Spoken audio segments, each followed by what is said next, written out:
Pag-aaral para sa aumento sa sahod sa Metro Manila, posibleng mag-umpisa sa susunod na buwan. Detalye ng balitang yan mula kay Rajuman Jairus, Peña, Florida. RMN Live Report.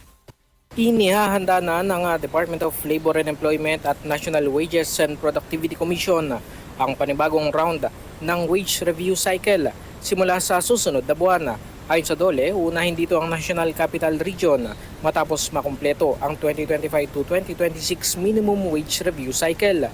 Kabilang sa ikukonsidera ng kagawaran ang sitwasyon sa Middle East at ang epekto nito sa pagtaas ng pangunahing bilihin at sa sahod ng mga manggagawa. Sa nakalipas na minimum wage review cycle, umabot sa 16 na wage orders sa mga pribadong establishmento ang inisyu, bukod pa sa 13 na wage orders para naman sa mga kasambahay. Sa ngayon nila ay maigpit na minomonitor ng NWPC at ng mga regional tripartite wages and productivity boards ang socio-economic conditions sa bawat rehiyon alinsunod sa direktiba ni Pangulong Ferdinand R. Marcos Jr.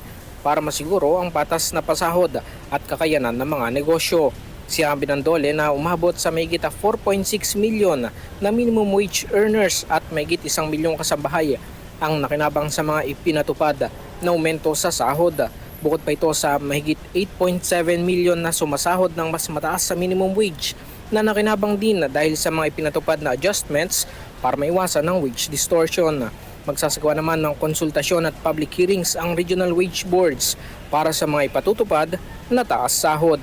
Kasama mo sa DCXL RMN Manila, Radyo Manjairus, Peña, Florida, Tatak RMN.